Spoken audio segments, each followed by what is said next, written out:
Olá, meu nome é Carla e eu venho através do projeto de palestras do nosso Centro Espírita Luz da Esperança, o nosso querido Célio, conversar um pouquinho sobre o capítulo 15 do Evangelho, com o título Fora da Caridade não há salvação.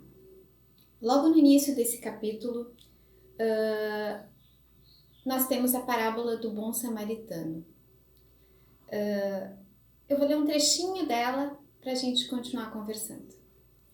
Um homem que descia de Jerusalém para Jericó caiu nas mãos de ladrões que o despojaram, o cobriram de feridas e se foram, o deixando semi-morto. Aconteceu em seguida que um sacerdote descia pelo mesmo caminho, o qual, o tendo percebido, passou do outro lado. Um levita que veio também para o mesmo lugar, o tendo considerado, passou ainda do outro lado.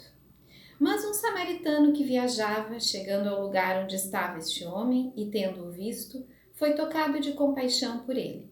Se aproximou, pois, dele, derramou óleo e vinho em suas feridas e as enfaixou.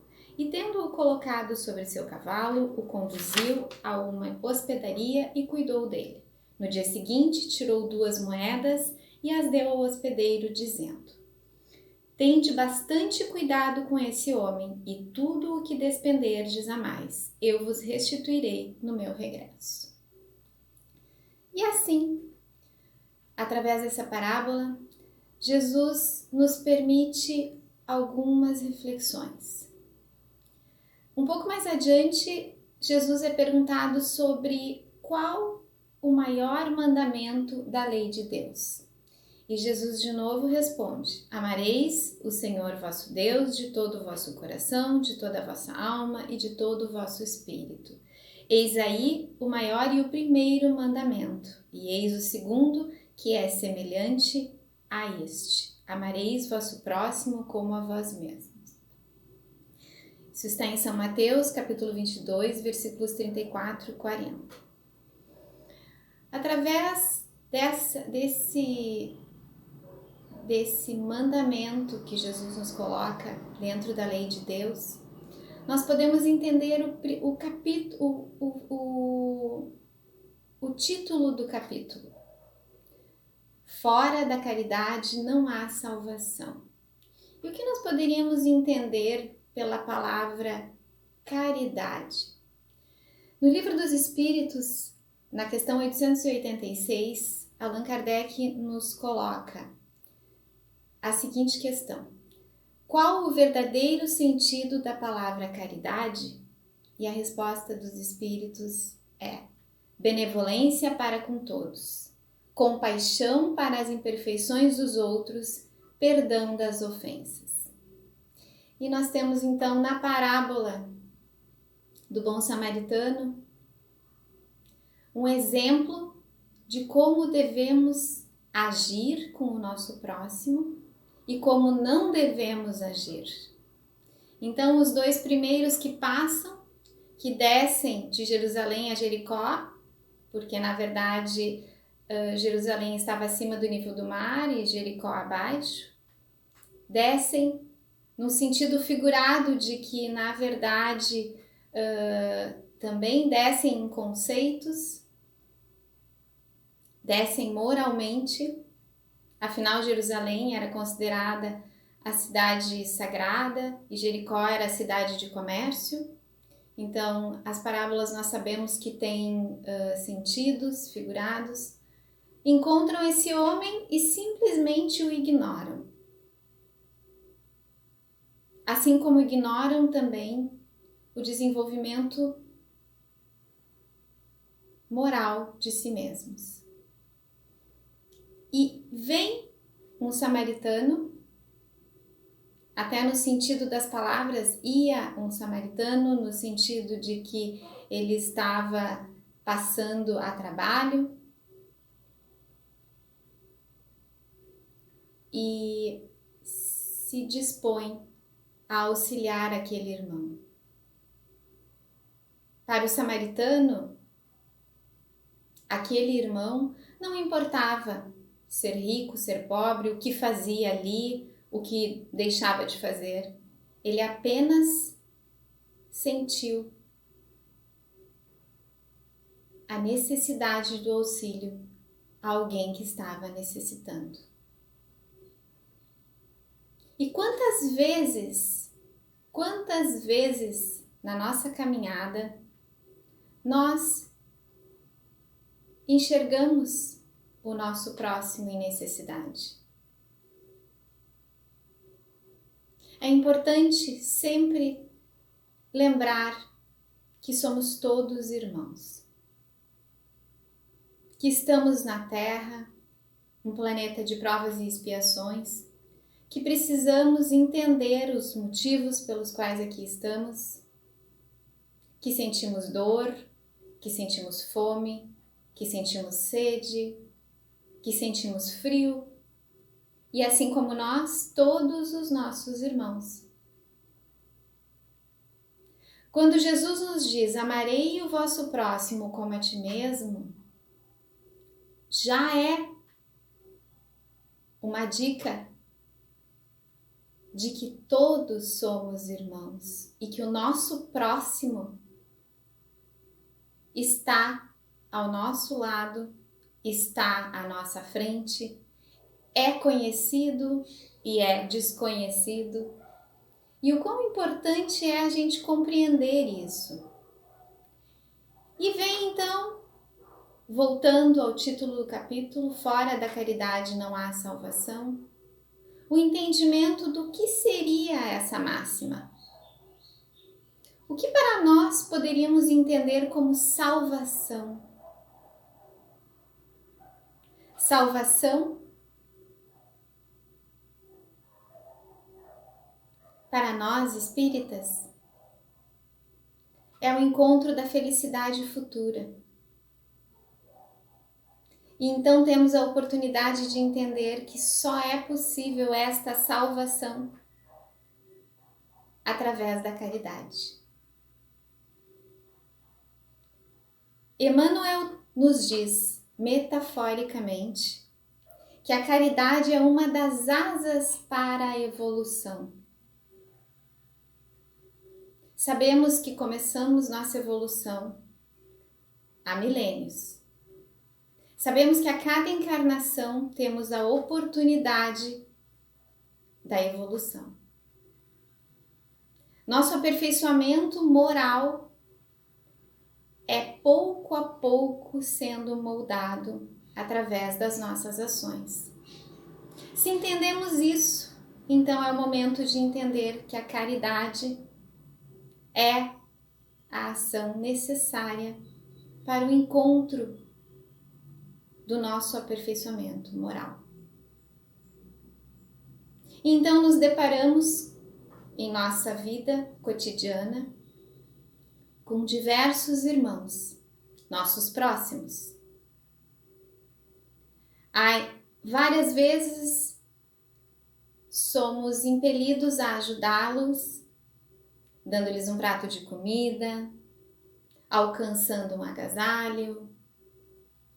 Muitos de nós já iniciaram esta caminhada. Entendemos que a caridade é uma virtude, a maior virtude de todas. E São Paulo nos diz isso no item 6. Ainda quando eu falasse todas as línguas dos homens e mesmo a língua dos anjos, se não tivesse caridade, não seria senão como um bronze sonante e um símbolo retumbante. E quando eu tivesse o dom da profecia, penetrasse todos os mistérios e tivesse uma perfeita ciência de todas as coisas, quando ainda toda a fé possível até transportar as montanhas, se não tivesse a caridade, eu nada seria. E quando tivesse distribuído meus bens para alimentar os pobres e tivesse entregue meu corpo para ser queimado, se não tivesse caridade, tudo isso não me serviria de nada. Podemos entender então a caridade como a virtude primeira a ser desenvolvida. E podemos iniciar essa caminhada em busca da nossa felicidade futura pensando um pouco em como a caridade pode ser feita. Entendemos que auxiliar o nosso próximo com um prato de comida ou com qualquer desejo material que ele necessitar é o início desse processo de aperfeiçoamento que nós aqui estamos buscando. Mas não podemos parar por aí. E jamais vamos dizer que não dar um prato de comida ou não atender materialmente um irmão necessitado é errado. De forma alguma. Mas é que nós não podemos ficar apenas nisso. A grande questão é como pensamos nessas atitudes que estamos fazendo. Pensamos de forma desinteressada? Pensamos de forma amorosa? Temos realmente compaixão com o nosso próximo? Como o bom samaritano, que fez um ato de compaixão ao auxiliar. Depois fez um ato de coragem, porque naquela época haviam várias questões, às vezes não muito diferentes das questões de hoje. Temos coragem de auxiliar a todos que nos pedem ajuda? Temos amor nos nossos atos de caridade? Doamos aquilo que realmente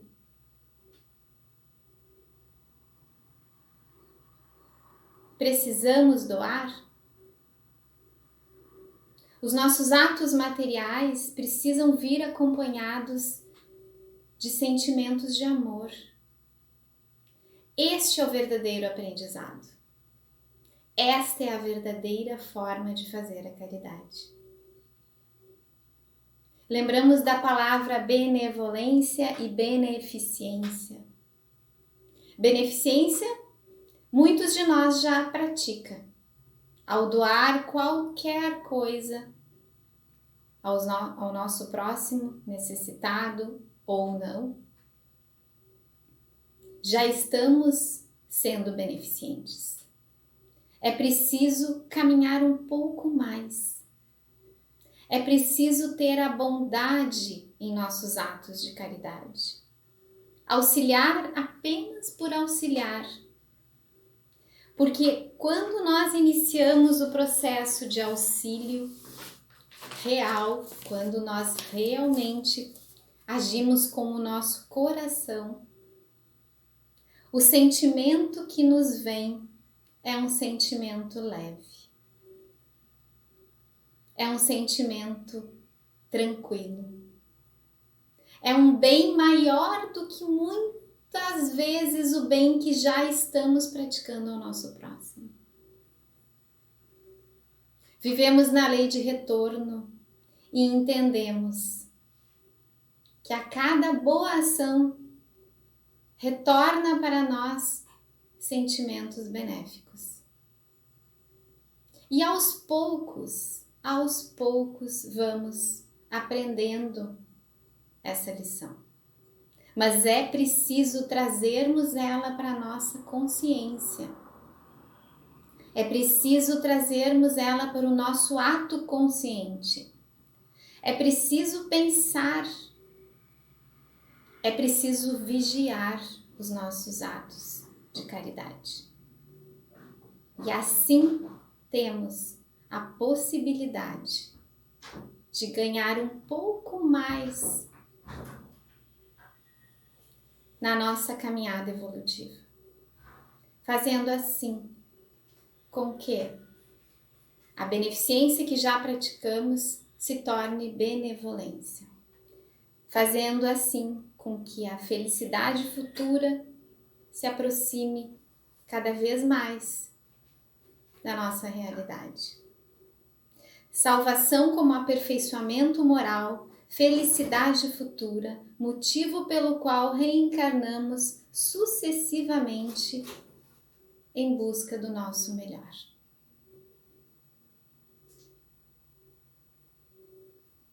Que possamos, amigos, entender o verdadeiro sentido da caridade e praticá-la com o nosso coração.